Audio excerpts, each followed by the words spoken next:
നമ്മള് ഒരു second hand കാറാണ് ഞാൻ വാങ്ങാൻ ആഗ്രഹിക്കുന്നത് എന്നുണ്ടെങ്കിൽ പല പല ഓപ്ഷനുകൾ നമുക്ക് അവൈലബിൾ ആണ്. അപ്പൊ അതിൽ നിന്ന് എന്തുകൊണ്ട് ഞാൻ റോയൽ ഡ്രൈവിനെ തന്നെ ചൂസ് ചെയ്യണം എന്ന് ചോദിച്ചു കഴിഞ്ഞാൽ, റോയൽ ഡ്രൈവ് ഉണ്ട്, ഇനി അതല്ല എനിക്കൊരു ചെറിയ കാർ വാങ്ങണമെങ്കിൽ റോയൽ ഡ്രൈവ് സ്മാർട്ട് ഉണ്ട്.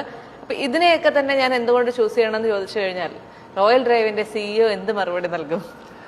എന്റെ ഉത്തരം വളരെ ലളിതാണ്. കാരണം ഈ വിൽക്കുന്ന ആളുടെ ഒരു മൈൻഡ് സെറ്റ് ഇവൻ എന്റെ കയ്യിൽ നിന്ന് എന്നെ പറഞ്ഞ് പറ്റിച്ച് എന്റെ അടുത്ത് നിന്ന് ഇത് വാങ്ങിച്ചു പോകാനുള്ള ആളാണ് എന്നുള്ള കൺസെപ്റ്റിലാണ് ഈ വിൽക്കുന്ന ആൾ ഈ ആളെ കാണുന്നത്. അപ്പൊ ആ ആളെ എന്റർടൈൻ ചെയ്യില്ല. അപ്പൊ അവിടെ ഒരു മെന്റലി ഒരു ഹറാസ്മെന്റ് ഉണ്ട് ആക്ച്വലി.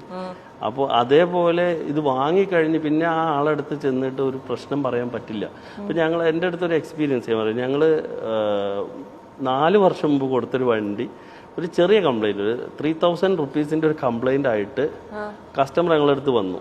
എന്താണ് വിഷയം എന്ന് അന്വേഷിച്ചു. അപ്പോൾ എന്നോട് എൻ്റെ GM-ഉം മാനേജേഴ്സൊക്കെ പറഞ്ഞു, സാറ് 4 വർഷം മുമ്പ് കൊടുത്ത 3000 രൂപയുടെ വർക്കാണ്, അതിനാണ് അവരിങ്ങനെ പറയുന്നത്. അപ്പൊ ഞാനത് ഫുള്ള് കേട്ടു. ഞാൻ പറഞ്ഞു ചെയ്തു കൊടുക്കും.